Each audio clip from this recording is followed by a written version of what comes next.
Ever pondered the difference between Bitcoin and the traditional money in your wallet, often known as fiat currency?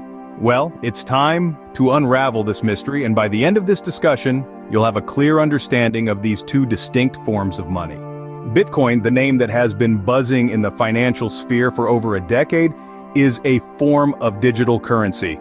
Unlike the traditional forms of money you're familiar with, Bitcoin doesn't have a physical form. You can't hold it in your hand, you can't stash it under your mattress, and you can't toss it into a wishing well. Bitcoin exists solely in the digital realm, stored in digital wallets and transacted over the internet. Fiat money, on the other hand, is the traditional currency issued by a government. It's the dollars in your wallet, the euros in your bank account, or the yen you exchange at the airport.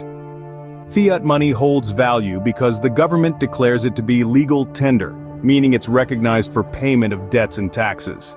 Bitcoin, however, isn't backed by the government or any other central authority. Instead, its value comes from the collective agreement of its users and traders. It's a bit like gold, whose value also isn't determined by a government, but rather by those who trade it. Another key difference lies in the supply of these currencies. Fiat money can be printed by the government as and when they see fit. This can lead to inflation if not managed well. Bitcoin, on the other hand, has a finite supply. Only 21 million Bitcoins can ever exist. This limitation is built into its code, creating a digital version of scarcity akin to gold or diamonds.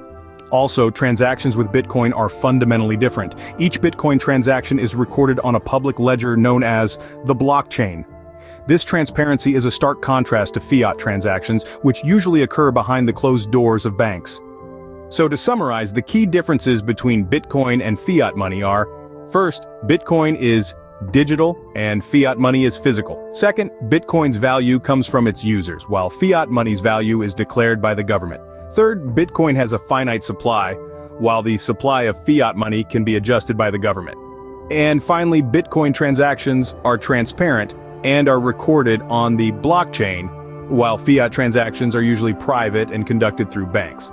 In the end, both Bitcoin and fiat money have their unique advantages and challenges. But understanding these differences can help you navigate the ever-evolving landscape of finance and investment. So whether you choose to stick with your traditional dollars or venture into the brave new world of Bitcoin, you'll do so with a better understanding of what makes each form of money unique.